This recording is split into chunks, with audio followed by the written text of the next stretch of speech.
Welcome to BunniPhish Crafts. I'm your host Heather, known as BunniPhish on Ravelry, Instagram, and YouTube, and Heather Laws on Vero.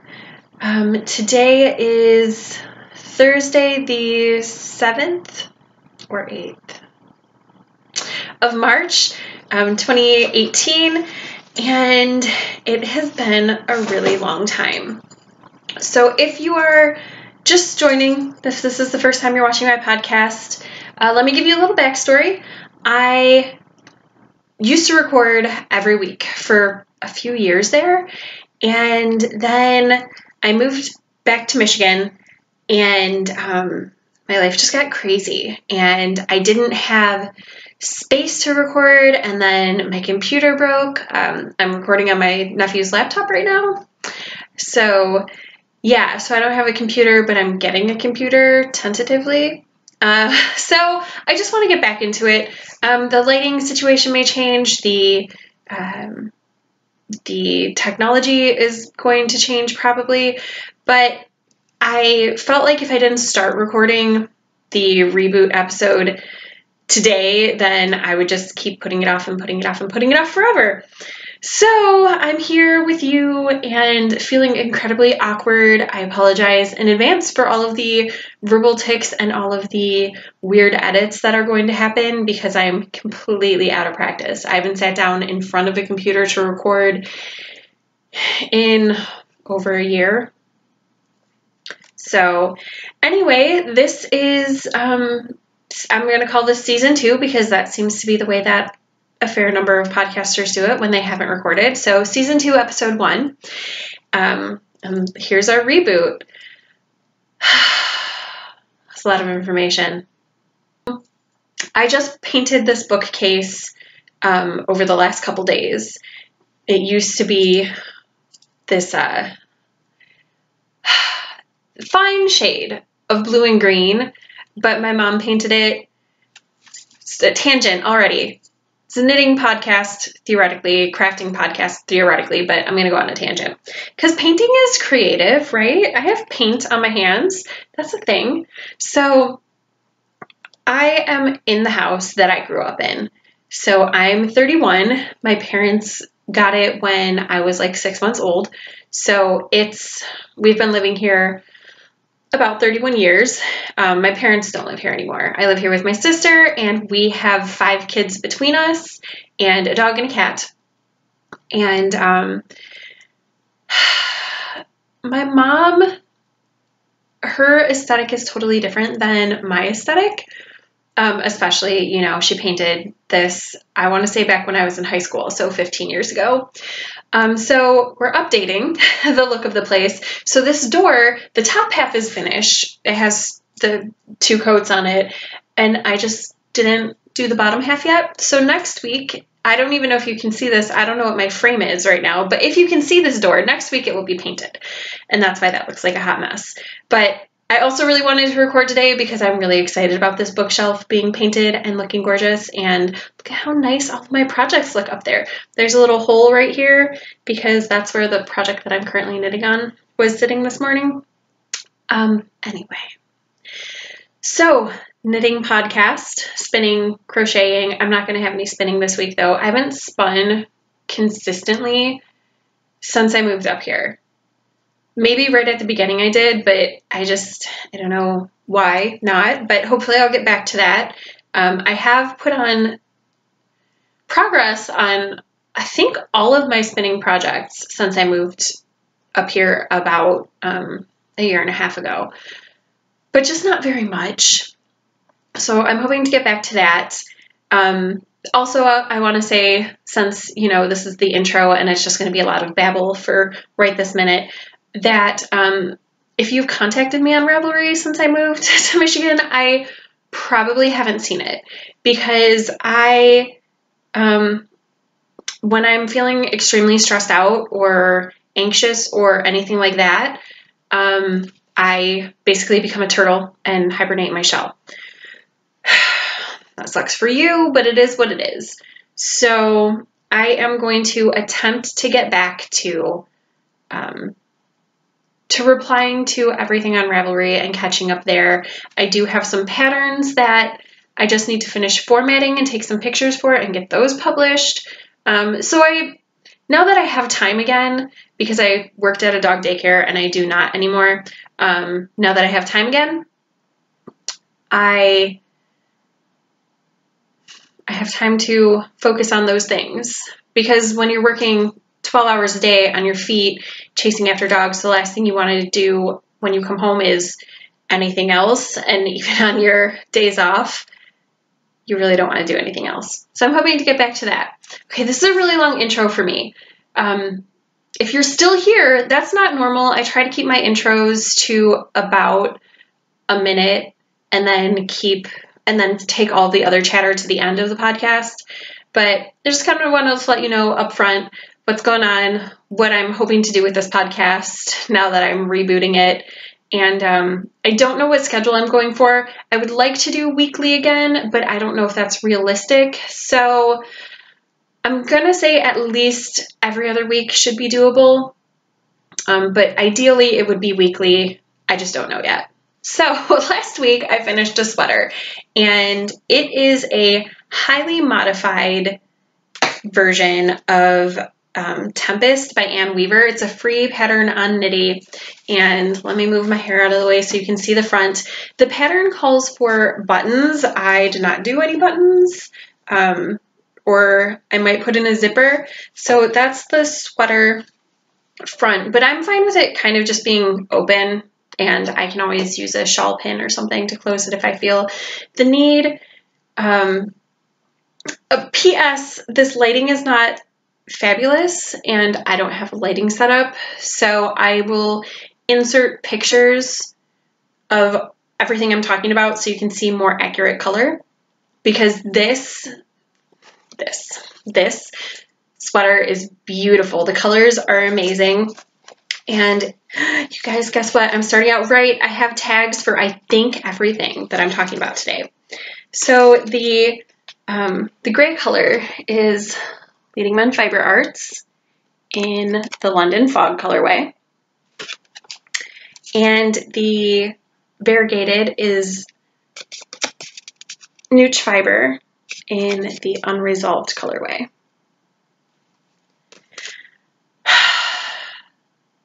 Let me talk about Unresolved for a second, because London Fog is lovely, but it's a neutral and it's a semi-solid, and that's great, that's beautiful, but Unresolved is where my heart is with this sweater, because it's very vibrant dark rainbow.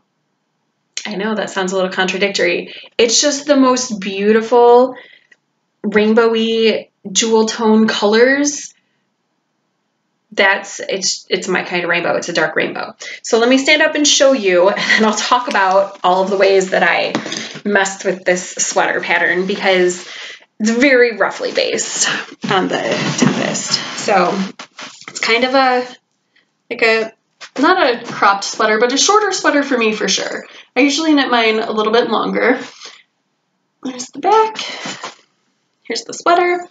So I totally went off book with this sweater. Let me grab my knitting so I can sit here and knit and talk with you.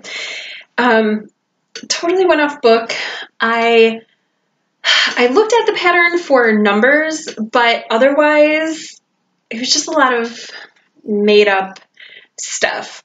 The sweater is supposed to be knit in pieces. I didn't want to do that, so I knit it in the round. It's supposed to be knit from the bottom up. I didn't want to do that, so I made up the shaping of the neckline. I just kind of was like, well, I've knit enough sweaters that I kind of know what I like, so I'm just going to make that up. And I didn't want to seam in sleeves, so I picked up stitches all the way around and then just either knit two together or I think I purled two together on the other side, back and forth. So I worked the caps back and forth and then worked the sleeves in the round. I did a different striping sequence than the pattern calls for. I originally liked the pattern because it striped yarns. And I was like, well, if I'm doing a fingering weight sweater, realistically, I don't buy enough of one color to make a sweater. So I was like, well, maybe I can use one of my hand painted yarns with a commercial yarn or something. But I did a commission knit for Leading Men Fiber Arts a while ago, and I got 2 skeins of yarn. So I was like, let me get London Fog because it's a nice neutral and it's lovely. And then I can match it with whatever I want in a fingering weight sweater. And this is the fingering weight sweater I went with. My posture's really bad right now because I'm nervous. So yes, that's what I did. It's not, the striping pattern isn't that far off. It's just in this thin part. It's supposed to be the gray is supposed to be the same width as the other.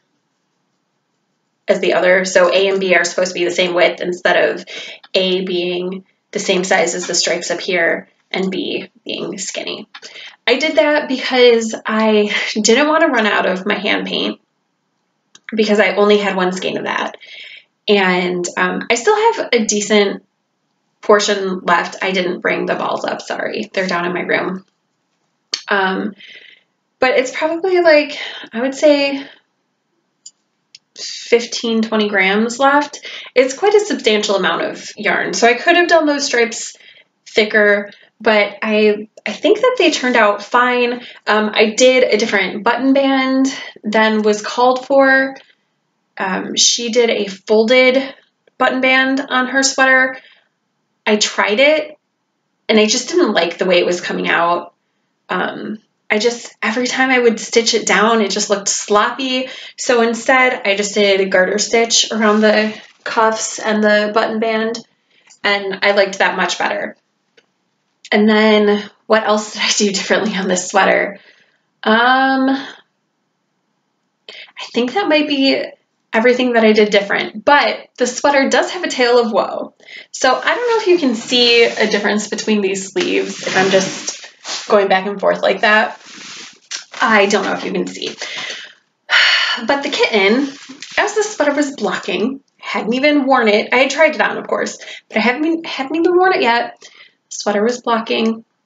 It was fine. She left it alone all day, but it was a cold, damp day, so it didn't dry very quickly.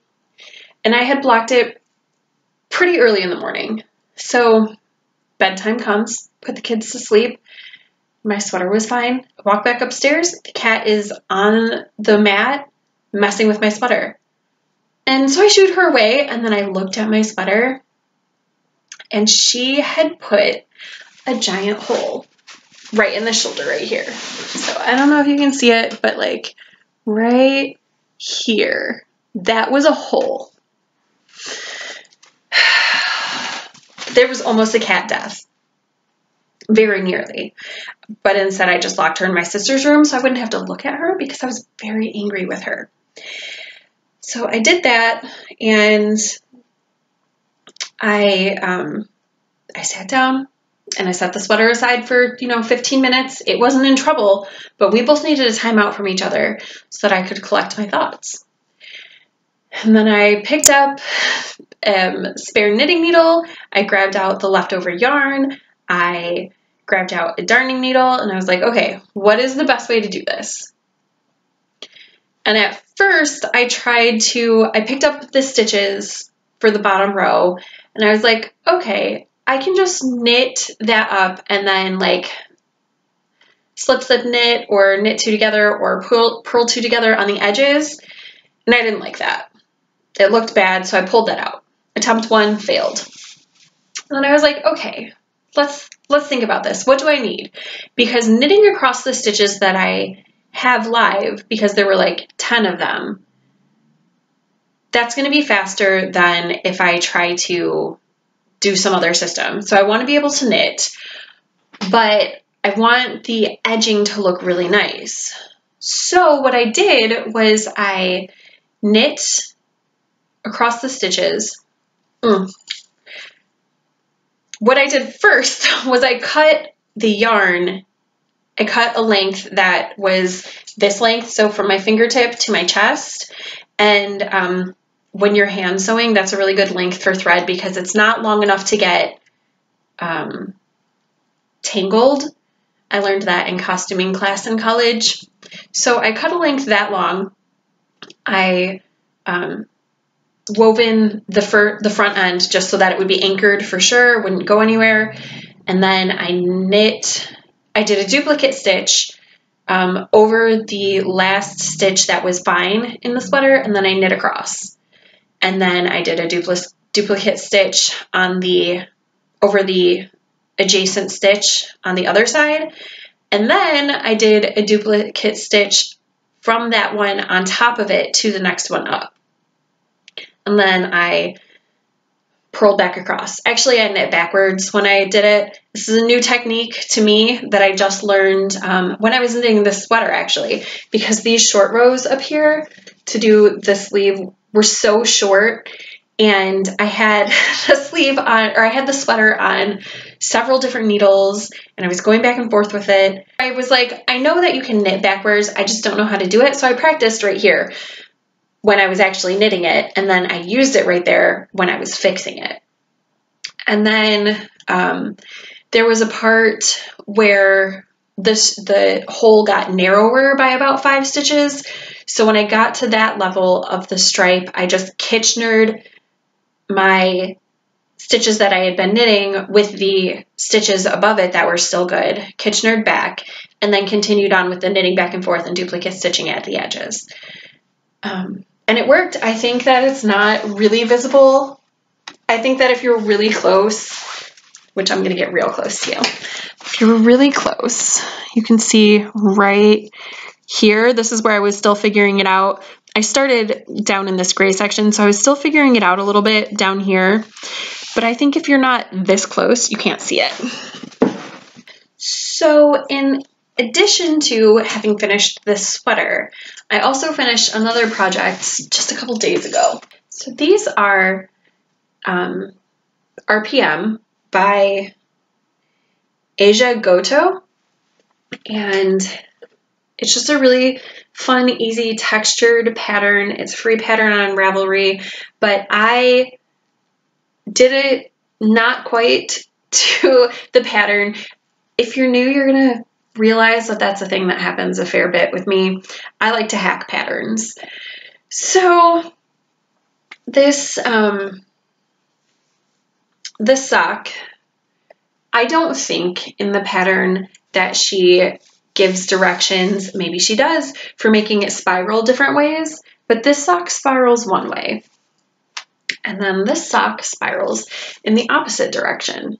And these stripes, I did work to make these match.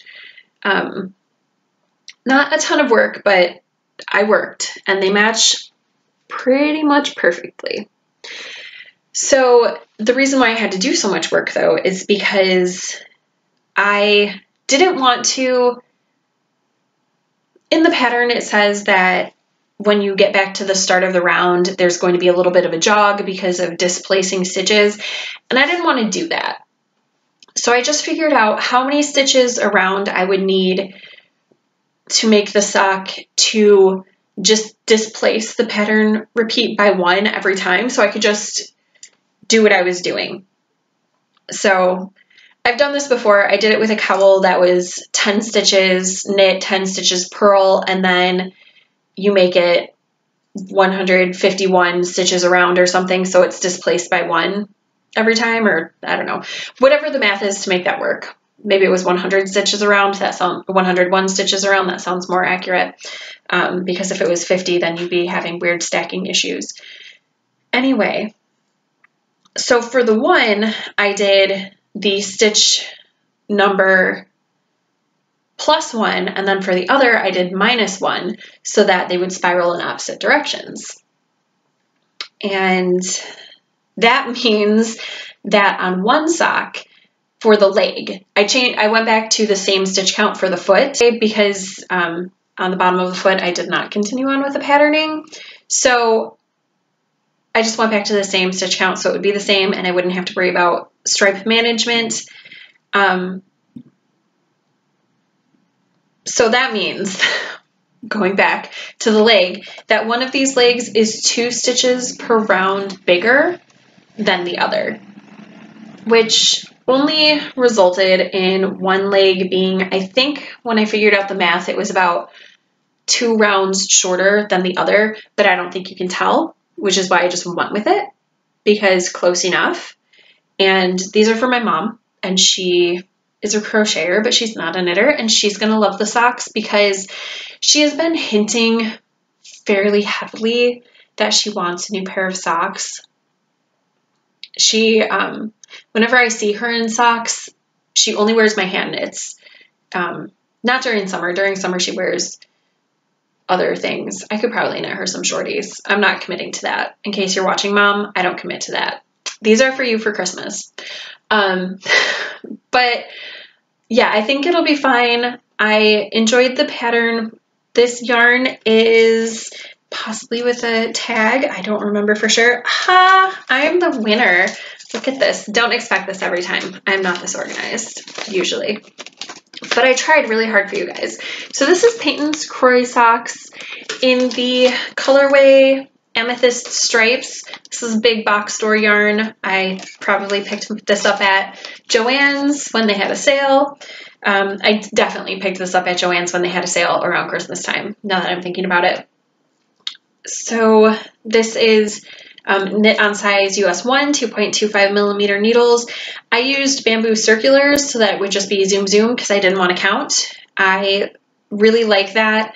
I really like 9-inch bamboo circulars.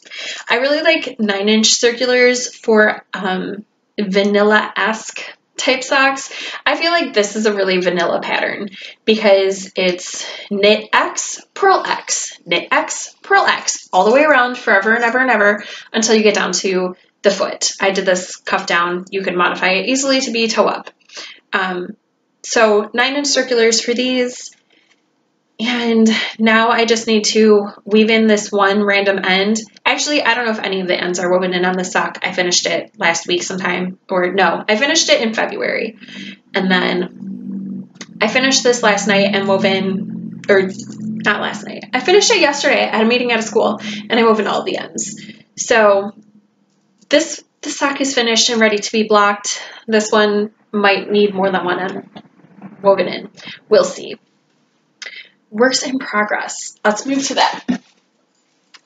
I am currently working on, as I've been talking to you, a string band hat because my best friend asked if I would make her a couple for Christmas because I always make her things for Christmas. And I take requests for people for what they want for Christmas because I would rather give someone something that they want than just make them something and have them not love it. Although everybody loves socks. But she did ask specifically if I would make her 2 more string band hats because I made her a purple and white one a while ago. And she really likes it. She liked how it turned out. And she just wanted more so that she could have more color options so that she can match her hats a little more to what she's wearing. It's really easy, mindless knitting that I can take anywhere. And it doesn't require my attention that much except when I'm turning at the ends. There's my hair knit into it. That happens a lot in my life. So now that I'm to the end of the row, let me show you what I have. Did I say this is a Stephen West pattern? I don't remember. So this is what I'm working on. And if you've knit the string band, you might notice that this is not how it looks at the beginning. The string band is knit with 4 different sections, and the first one is a ribbed section, and the third one is a stockinette tube that you put a string through. One of my least favorite parts of string band. I don't love string band because it's kind of a boring knit for me, but one of my least favorite parts of string band is where you have to close that tube and you have to, he says, I think in the pattern, he says to pick up the stitches along the wrong side where you start the stockinette and then knit them together.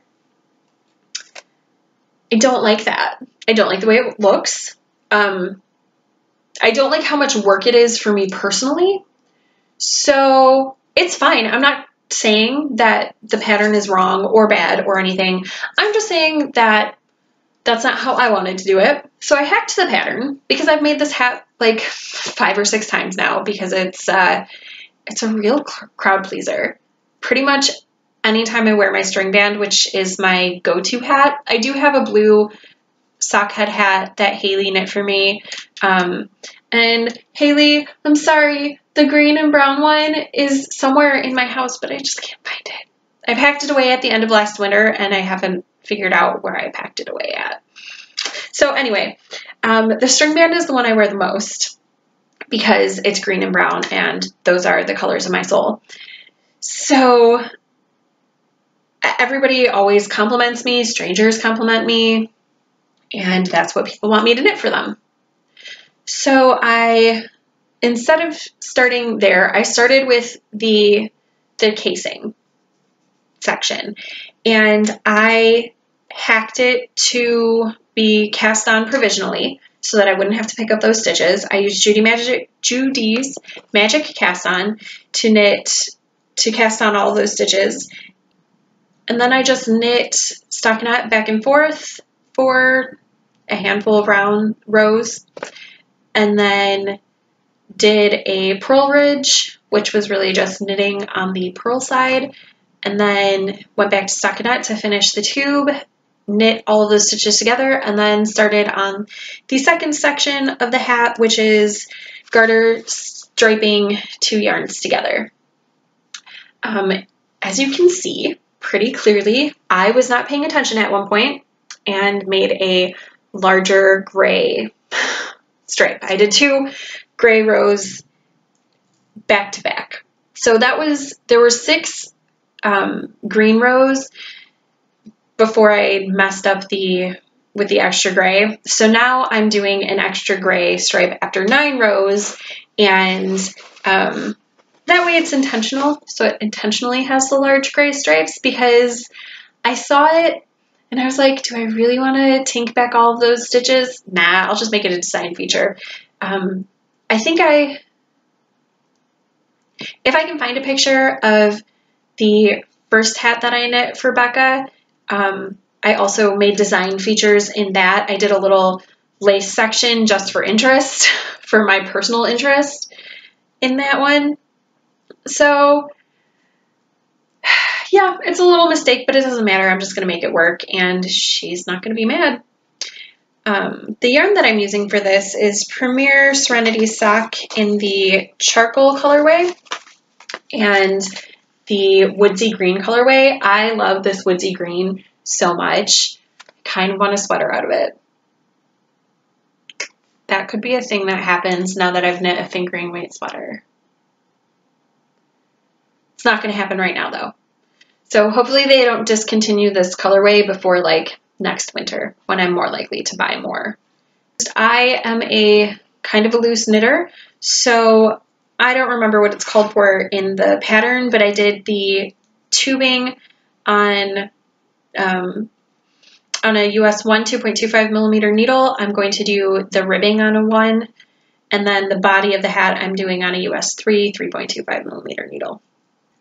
I am working on a lot of blanket type things right now. I normally am. I have, I think, 8 long-term blanket projects, which I'm going to talk about here in a while. But here is one. This yarn is a Karen Big Cakes, I think. I don't know, I lost the tag.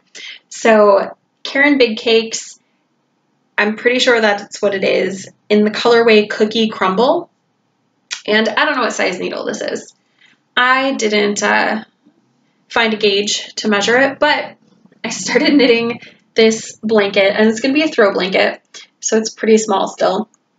I'm probably going to run out of this Karen Big Cake, and I don't know if I'm going to try to find another cake like this, or if I'm just going to get like a Karen Pound of Love in a neutral color to continue out, because the stripes are getting obviously much thinner, that as happens when you knit in the round with striping things that has increases.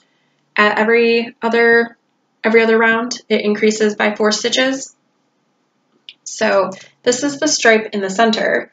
You can see the stripes get narrower as they go.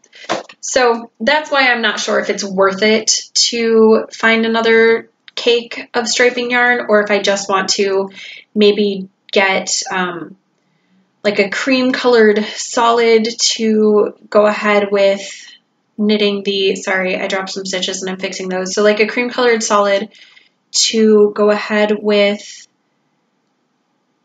knitting another few sections of the actual body, and then, or another few repeats, I should say, and then going ahead and getting a separate color altogether for the border. I think that's what I'm going to do. Like maybe do a cream, like maybe the center color, see if I can find that, and then do a few more repeats of this leafy, flowery texture, and then do the border in an entirely different color, or maybe like this darker gray color. That's what I'm thinking tentatively. This pattern is called Undercover. It's free by Beta Jessic through Hedgehog Fibers. And it is my go-to feminine type baby blanket pattern. The pattern repeat is really easy once you know what you're doing. So this is what, my third or fourth baby blanket that I've knit using this pattern. I think the effect is so nice that this flowery textured pattern just looks so cool. I've only knitted out of acrylic, so I don't block it so that it lies flat. I'm just not that worried about it. I really like the texture for baby blankets, but this is a throw blanket, not for a baby. But I'm sure you could block it flat because the pattern calls for actual hedgehog fibers yarns, so nice stuff. The other blanket that I am knitting is in a bag that Haley made me. I'm pretty sure Haley made it for me. If not, she should probably just take credit anyway, but I'm pretty sure she did. She gave it to me for sure. It's got all these cute little woodland creatures, and it's got a little strap, which I love, and the zipper's cute, and the interior fabric is a coordinating fabric, but it's solid, which I also really like so that I can easily see notions. And inside this gorgeous bag is another baby blanket. My son was in speech therapy his first few years of school, and he actually graduated out of it this year, which is really, really cool. I'm really proud of him. He worked really hard at it. And the speech therapist is pregnant, and he loves her so much. Like, he's so cute about her.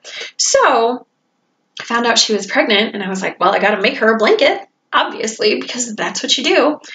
And it was really cute. So I told him that she was pregnant, and he was like, oh, Mom, will you make her some things for the baby? Of course I will. It was just really, really sweet.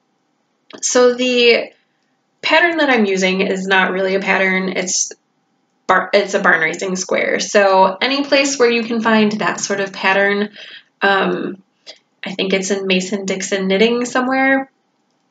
I don't know. I found a baby blanket. My barn raising squares for my long-term barn raising square project, I found a free baby blanket and just used the method to make sock yarn squares instead. So not really using a pattern here, just know how to do it. But the yarn is some baby yarn that I don't have the tag for. And I only have this one ball of it, but I do have some Red Heart soft yarn in a leaf green colorway. So baby blankets don't need to be huge anyway, so I feel that going with this barn raising square until I run out of this ball of yarn, and then doing some sort of edging on it will work fine. It's a brighter green than the greens in this, but I think it'll look nice, and I'll probably just do what's that called? Knit one, purl one, and then switch it on the next row. So easy. Moss stitch maybe, is that right? I'll probably just do a border of that around the edge. Knitting it on US 3.25 millimeter needles, not that it really matters. For baby blankets, I generally just pick needles that I feel like makes a decently drapey blanket, because you don't want anything bulletproof, because then you can't like snuggle in it. So that's this blanket right here, and it's a really easy on the go thing. It should be done fairly quickly, except I don't really like working on it because it's boring. I only like working on it when I need something for my hands to do, but I'm paying attention to something else. So most of this knitting on this blanket was actually accomplished at the movie theater. Took my kids with a friend and his kid to see Jumanji. And yeah, I knit on this while we saw Jumanji, which was actually a lot better than I thought it was going to be. Not that I thought it was going to be bad. It's just not necessarily a movie that I thought I was going to really enjoy, but there were some really, really, really funny moments that totally went over my kids' heads. I started laughing and they were like, but what? Good times. It was good times had by all. Working on something that is not a blanket, but is kind of like a blanket. I really like the granny square blanket, the cocoon style granny square blanket. Not blanket, sweater.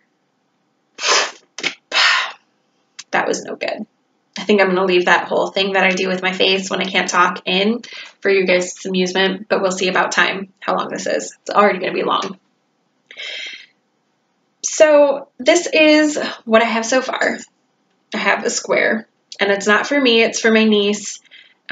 Their school has uniforms, and they're allowed to wear navy sweaters with their uniforms. So I am going to make her it's not quite navy, but I think they'll let it go for the sweater. So this is what I have, and I don't have the pattern, and I don't know if it costs anything. So I'm kind of just making it up as I go. I know you start with a granny square on the back, because I've seen enough people make them on their podcasts. So I don't know if I'll be buying that pattern or not. I don't even know who the pattern's by. So this is what I have left of the first skein of yarn. I have this and another skein, I think, because my sister bought all of them when they were on clearance from $8 to $2.39. And then she decided she didn't want to use them for things, so I've been making things. What else have I made with this yarn? I made a sweater for my dog. I made a giant cowl and headband and fingerless mitts for a friend. So I'm coming into the end of this large quantity of yarn that my sister bought, because she makes blankets pretty much exclusively, so she always buys a lot. Anyway, this is Lion Brand Scarfy, and it's acrylic, and the needle, not needle, this is crochet, it's a hook, size I9, which is 5.25 millimeters. So I don't know. I kind of think that I might go to the end of this ball of yarn before I try to figure out sleeves for her, because she's very skinny. I was going to say petite, but she's not short at all. She's very narrow. So I'm going to try this on her maybe today, maybe next week, who knows, and figure out sleeves and stuff like that. I'm closing in on the end of works in progress. And just so you know, I knit on all of these things, except this one right here that I'm going to show you later. I knit on all of them at least 5 days out of the last 7. Yeah, I do that. I have a lot of works in progress. So I have a pair of socks that is barely started, but it started, so it counts, right? This is the How Come That Blood pattern by Adam Kaczynski. I am knitting it out of Knit Picks Stroll Fingering in the Red Wing Blackbird colorway. I just barely started it because I wanted to have it started so I could, you know, have it started just in case. I knew those other socks were very close to being finished. So I started these before I finished those, but I'm not through the cuff yet. It's a cabled sock pattern, which should be pretty fun. I haven't done a cabled sock pattern in a couple socks, so that'll be good. And I've had the pattern in my queue forever on Ravelry. So I'm looking forward to working on this one, but it's not very interesting to look at. The bag that I'm using is a very much loved, very abused Sewn by Lindsay bag. I don't know what her shop is called now. I know that she changed her Instagram name to Plan Knit Sew. So let's see. I don't know if this works anymore, the Sewn by Lindsay at Etsy, but I love this bag. And you can see it's very much abused. This handle is horrible. There are ink stains on the inside. There's some stains on the bottom that I don't know. I'm really, really hard on my bags that I use for like travel knitting.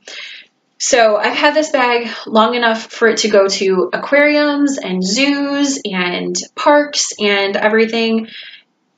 So it sits on my wrist and gets very abused. These socks will be more interesting next time I see you. Probably. We'll see. Or I might just finish all of the easy things and then have this left at the end of the month. My big, active, crazy project right now is the Even Star by Susan Pandorf, and I am knitting it out of alpaca silk lace. Is that it? Silky alpaca lace, which is from Classic Elite Yarns, and I bought this, so go ahead and look at that price. And I bought this forever ago, clearly, based on that price. This is my little ball of yarn. I bought two of these back when Mara was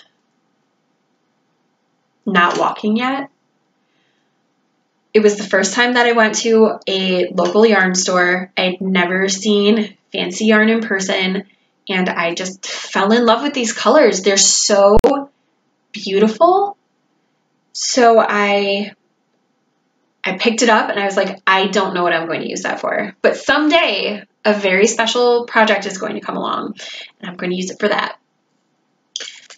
So story on the Even Star for me personally is that, I don't know, 4 or 5 years ago, something like that, a really long time ago, I was regularly VKNing. Do you guys know what that is? Do people even do that anymore? It's video knit night. Back in the day, I did that every single night. And I had a regular group that we met every single night to knit together. And we decided, several of us were going to knit an Even Star. And I can't remember if any of us except Josh Ricks Brabinski. Is that how you say your last name, Josh? I don't know. I can't remember. He knit his as an Olympic project, a Revolinic project. I don't remember if anyone else ended up knitting the Even Star. But I am going to a wedding in April. And I'm wearing a dress that doesn't have a back and doesn't have sleeves in April. So it could be, it's either going to be like 70 degrees or it's going to be 30 degrees. And if it's 30 degrees, I am going to want a shawl, and an alpaca shawl is going to be really warm. And this yarn is really fancy. So I decided that I was going to make myself an Even Star. So this is what it looks like. Yarn barf, of course, because lace doesn't look pretty until you block it. I am in the third chart. There are 3 charts and then a 4th chart, which is the border. So I'm getting close. Well, I'm not actually. I think I am, let's see. Let me do some counting really quick. I am about 8 rounds into the 4th or the 3rd chart. So not very far. There's 60 or 70 something. And there are over 500 stitches per round. So what I have been doing, or what I had been doing, I haven't done it the past couple days, is over the weekend specifically, I was Netflixing and knitting, and I would pick up one of these and work on it for almost an entire episode of Supernatural, because my nephew and I were watching that together. And once I got to a natural stopping point for these projects, I would set them aside and then I would do half a round on this. So that was how it was working, and it was working out good. I like this project, but it's not, for me, it's not a pattern that I can just sit down and knit for ever and ever and ever. The needle size, I don't know what it is. I'm knitting this on US 2.75 millimeter needles, which is not a weird size for me because I knit a lot of socks, but something about it, I can only do it for so long. I think it's because I have to pay attention so much to what I'm doing. And I'm trying to find a good balance between mindless and mindful. So a little bit of mindful, a lot of mindless is what's working right now. But I am making progress, and then I am going to do the border in black alpaca lace. Crazy, I know, but it's going to be beautiful. And I have these really lovely hematite beads to go on the border too. And that's going to be insane, but beautiful, but insane. I really need to start working on this if I want it finished and blocked in time for wearing at that wedding. Last year, when I talked about knitting goals, one of them was, back when I had that podcast a long time ago, one of them was to work for an hour on an old UFO. And I did okay last year. I would say an hour a week. I would say probably half of the weeks I accomplished that last year. So I decided to do it again this year, and I am doing much better. So far, I've done it all of the weeks. We're only, 10 weeks in, but that's pretty good. I'm going with it. I'm pretty proud of myself. And the project that I worked on last week for over an hour, but good, should be working on over an hour for it, is the Dreambird KAL pattern by Nadita Swings. And I finished the 3rd feather. So my plan for this, when it's up on the roster to be worked on, is to work the white section. Well, it's white right now, but this in-between section, and then a feather, and then put it down. And if I can just do that every week that this comes up, I pull out my UFOs based on random number generator. If I do that, then I consider that good and fair, and eventually, someday, in 5 years maybe, this will be finished. It's not a difficult pattern. It's a lot of short rows though, and you can see right here, I did not do very neat short rows, but I'm going with it. It's fine. They're feathers. They can have ridges. It's something that I worked on a little bit more in this 2nd feather because I got this project 2 weeks in a row. So I'll be working on that. And my intention when I started this, I don't know, 4 years ago or something ridiculous, is that I was going to make it for my mom and give it to her because we live in Michigan and she is a huge Red Wings fan, and I wanted to make her something fancy, and she is not allergic to mohair like I am. Not allergic, sensitive. I can't wear it against my skin, but I can knit with it. My hands are a little bit desensitized. So this is Patton's lace. I don't know the colorway. I don't think I have a ball band in here. Oh, wait. So what is this? This is, yeah. So that one's just Patton's lace, and this other one is Patton's lace sequin in the ruby colorway. It's got shiny for the feathers, and then the background is going to move through white to gray to dark gray, back to light gray to white. So that should be a really cool effect someday in like 5 years when it's finished.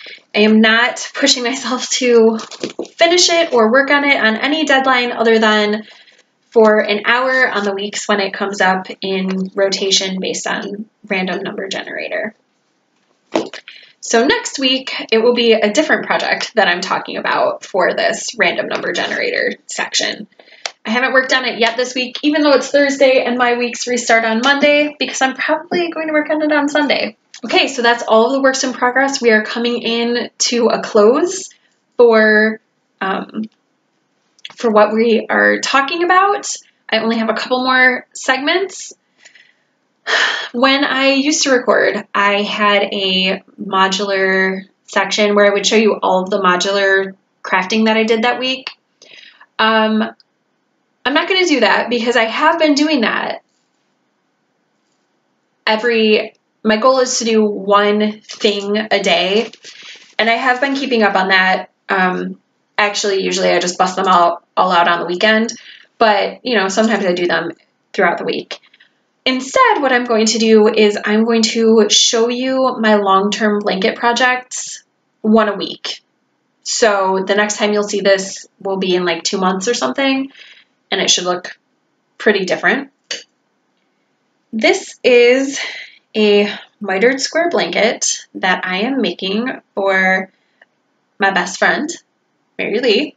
She asked me sometime last year if I would make her one, with the understanding that it's going to take me forever. But, you know, we've been friends for 17 years now, longer than we haven't been friends, than we hadn't been friends. So I figure she can wait around for a blanket and that'll be fine. This is what I have. This is the first block. There's going to be 4 blocks, and I think I'm going to knit them. I'm trying to decide if I want to knit them all as one piece and then do a border around the outside, or if I want to do them in 4 separate pieces so that they're easy to move around, because this is getting quite big. I'm filling in that last small section down there. So what is that? 6 squares to go for this, and this will be 100 squares when it's done. It's 10 by 10. So I think that I might set this aside and start a new block and then do some sort of borders in between. I also don't think for the other 3 blocks that I'm going to make them 100 squares. I think I'm going to make them different dimensions. Like, I think I'm going to make a block next to it that's 10 squares tall, but who knows how many wide. And then however many that wide part is, that's going to be the block underneath. It'll be that wide, but then it'll be longer because I want this to be a good sized blanket for her. My intention also is to not use a yarn more than once. The caveat being if it's a self-striping yarn that has, if it's a self-striping yarn, I'm going to use one part of the stripe sequence, and then I can use a different part of the stripe sequence somewhere else. For instance, I am intending, let's see, where is that square? I'm intending to use this yarn right here. It's a Knit Picks color, and it has this blue section and then this orange section, but then there's a yellow stripe that I didn't even touch in here. So I'm going to use the yellow stripe section, and if I go into a little bit of the orange or blue, that's fine, of course. I might wait to use that until I start the new block though, so they're in different blocks. But if it's a variegated or a solid or a semi-solid, I'm only going to use it once in the blanket. That's my plan. I'm knitting it on US size 1, 2.25 millimeter needles. I'm using bamboo because that gives me a tighter fabric than if I'm using metal. And also I can just keep the circular attached to the blanket as I go. These squares are smaller than squares that I have done on past blankets. My past blankets have been 35 stitches total. This is for the cast on, this is 31 stitches. So it's just a slightly smaller square on smaller needles. So it's pretty, it's not bulletproof, but it's less drapey. But I think that I'm really enjoying that. And yeah, the next time you see this will be in 2 weeks. Or two months. So if I do a weekly podcast, otherwise it'll be longer until you see this again. So yeah, it's just at its very beginnings. I started it sometime in 2017. It'll get there eventually. I also have a book that I would like to share with you. Back in the day, I used to have a big book section at the end for whatever I was reading. I don't know if I'm still going to do that or if I'm just going to talk to you about books when I particularly enjoy them.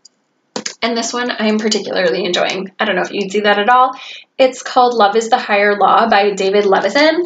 And he is an author who I like a lot.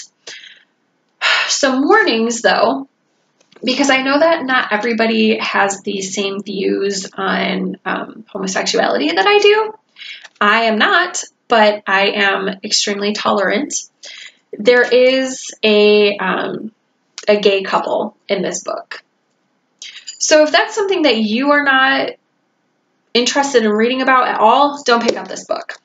But if that doesn't bother you, it's a really good book, and I do not read what books are about before I read them. I completely pick up books based on what the title is, what the cover art is, or if I like that author. I liked this author, so I was like, oh, I'll just pick up that book from him. But, so I didn't know what this was about. I had finished a book in the morning. I usually read before I fall asleep, just a few pages, or, you know, a whole book if I get really into it and I'm not really sleepy, but I feel like I should be going to bed. This is not one of those books, but the last book that I read by him, I read in a day. It's not that I don't enjoy this book, but this book is really heavy.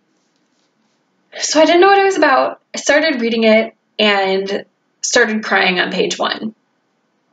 It's about 9/11 when the World Trade Center was attacked.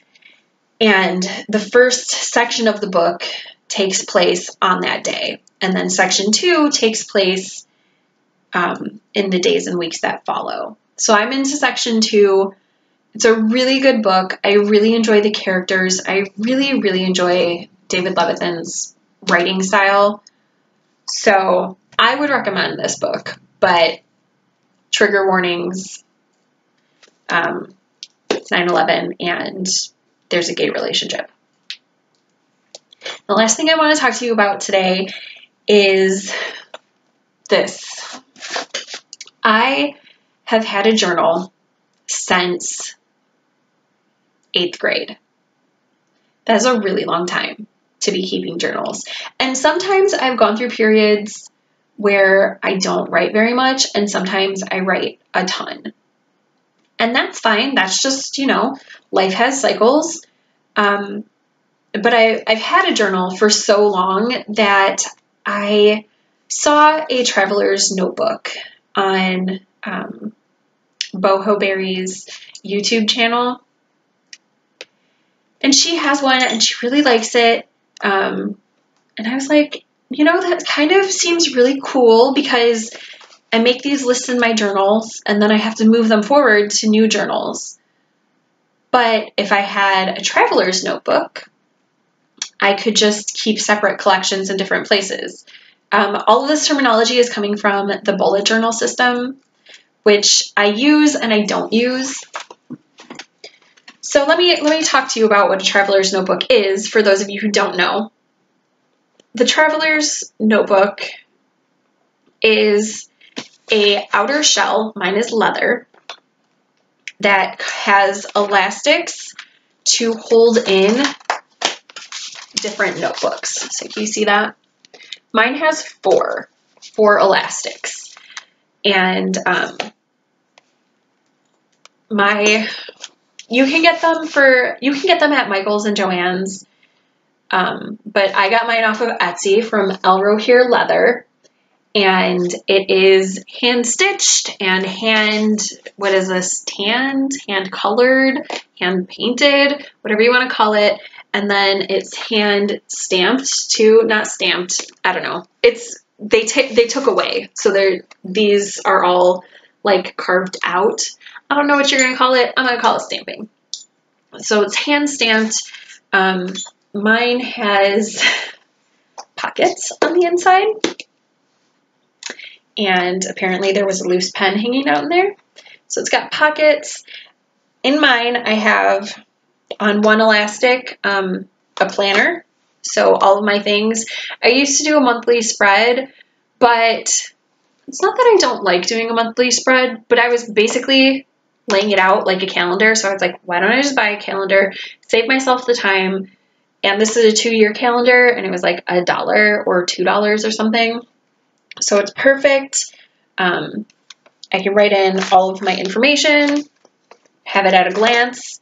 And then I have my journal, which I do kind of a small monthly spread. So this is my mood, which I didn't finish last month because I fell off at the end of the month, which is fine. That happens sometimes. I was keeping track of my mood. I was keeping track of some stuff that I wanted to do every day. And then my craft goals were at the top. So I have that for March also. So then I have weekly spreads that have the dates, has what I need to do during the week. I also keep meal plan on here. And then these are like appointments, and these are just tasks that I want to do. And I don't necessarily get to all of them, but I try. And then every day I make a to-do list. So to-do lists under the heading, and then I do actual journaling, like write things every day in my journal. And I also I made a pattern for a Valentine heart. I have that in here. I have some other lists. I like to put quotes in here.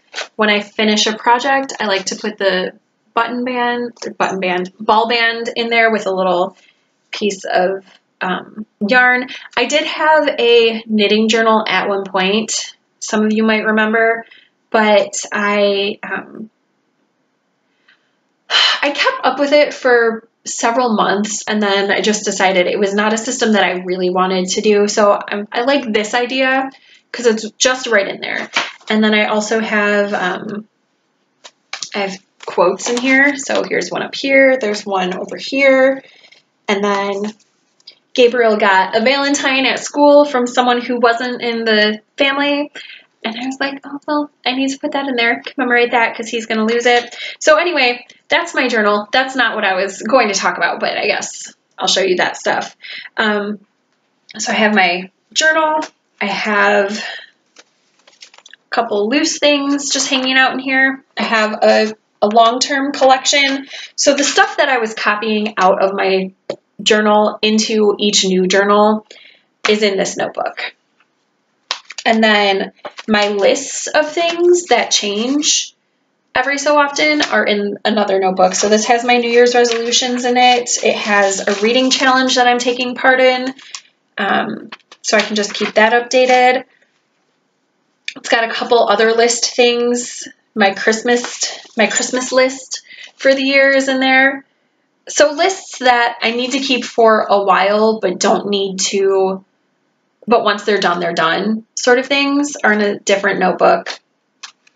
And then I have a list of projects that I want to get to eventually, and that's just in its own separate notebook. And that's not on an elastic. It's the back of it is just in a pocket.